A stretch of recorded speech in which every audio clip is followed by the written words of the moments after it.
Assalamualaikum warahmatullahi wabarakatuh. Video ini dibuat sebagai sebuah konsepsi tentang manusia dan pendidikan. Manusia pada hakikatnya adalah salah satu makhluk ciptaan Allah Subhanahu wa Ta'ala.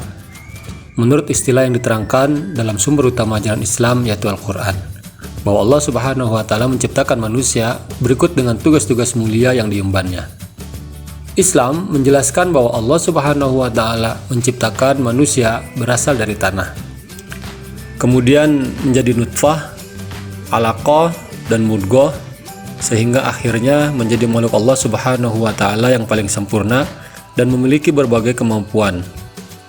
Allah Subhanahu wa Ta'ala sudah menciptakan manusia ahsanu taqwim, yaitu sebaik-baik cipta, dan menundukkan alam beserta isinya agar manusia dapat memelihara dan mengelola serta melestarikan kelangsungan hidup di alam semesta ini. Pada dasarnya manusia diciptakan oleh Allah Subhanahu wa Ta'ala dengan kedudukan sebagai makhluk individu dan makhluk sosial. Manusia adalah makhluk yang paling sempurna yang pernah diciptakan oleh Allah Subhanahu wa Ta'ala. Kesempurnaan yang dimiliki manusia merupakan suatu konsekuensi fungsi dan tugas mereka sebagai khalifah di muka bumi ini. Menurut Dr. Iis Arifuddin MAG, dalam tulisannya Manusia dan Pendidikan, sebuah reformulasi konsepsi teologis pendidikan Islam, bahwa ada dua tujuan final yang Allah tetapkan bagi manusia. Pertama, berdimensi duniawiyah, di mana seseorang dituntut untuk mengoptimalkan daya kreatifnya untuk mewujudkan kesejahteraan hidup, baik secara individu maupun di masyarakatnya. Hal ini ditegaskan oleh Al-Quran sebagai operasionalisasi fungsi-fungsi kekhalifahannya. Kedua, berdimensi eskatologis atau akhirati, yaitu untuk dorongan memiliki sikap bahwa apapun yang diusahakan di dunia ekuivalen dengan proyeksi kehidupan di akhirat kelak, karena ada proses kausal antara kehidupan dunia dengan kehidupan akhirat. Hal ini ditegaskan oleh Al-Quran sebagai operasionalisasi fungsi-fungsi kehambaannya.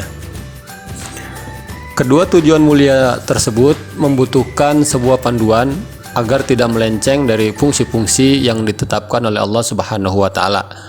Oleh karenanya, dijadikanlah Al-Quran sebagai fasilitator penggerak dari Allah sebagai sang kreator atau pencipta kepada manusia.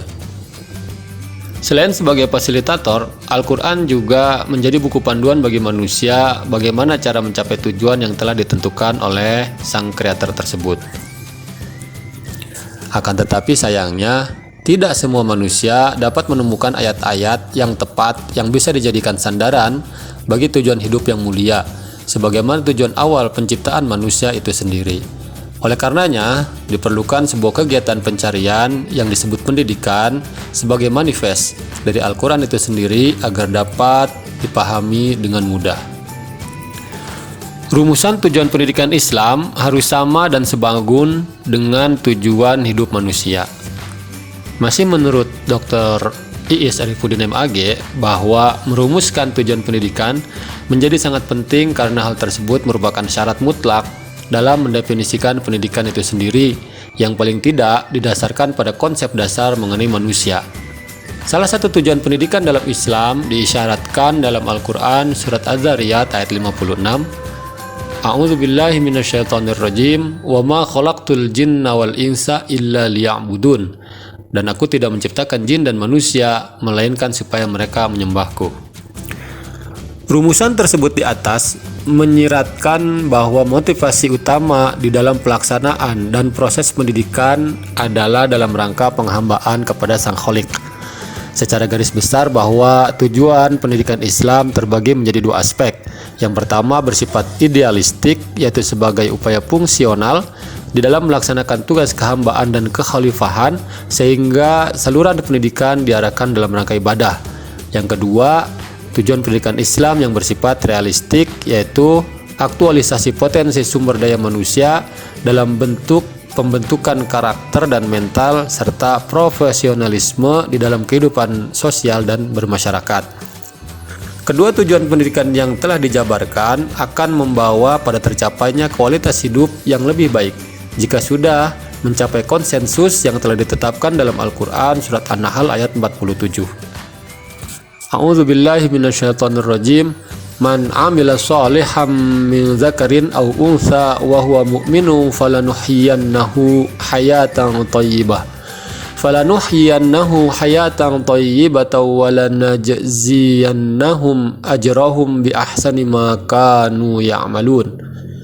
Barang siapa yang mengerjakan amal soleh, baik laki-laki maupun perempuan dalam keadaan beriman, maka sesungguhnya akan kami berikan kepadanya kehidupan yang baik, dan sesungguhnya akan kami beri balasan kepada mereka dengan pahala yang lebih baik daripada apa yang telah mereka kerjakan. Dalam ayat tersebut telah nyata dijelaskan bahwa konsensus keberimanan tidak hanya bersifat individualistik, akan tetapi mencakup interaksi komunal yang dilakukan oleh seorang hamba. Dengan mengambil inspirasi dari surah An-Nahl ayat 97 bahwa proyeksi pendidikan semestinya juga bertujuan untuk mengembangkan potensi diri dan aktualisasi potensi sumber daya manusia dalam bentuk pembentukan karakter dan mental serta profesionalisme di dalam kehidupan sosial dan bermasyarakat, sehingga keluaran pendidikan Islam adalah orang-orang yang bersiap untuk melakukan kegiatan amal soleh yang produktif dan memberi kontribusi yang signifikan bagi terciptanya kehidupan yang lebih baik atau hayatan thayyibah. Perspektif yang realistik terhadap tujuan pendidikan menjadi sangat penting di tengah pandangan masyarakat yang menganggap keluaran pendidikan Islam hanya berfungsi sebagai pelengkap penderita simbol-simbol agama. Wallahu a'lam bishawab. Assalamualaikum warahmatullahi wabarakatuh. Jangan lupa subscribe to the Tekno.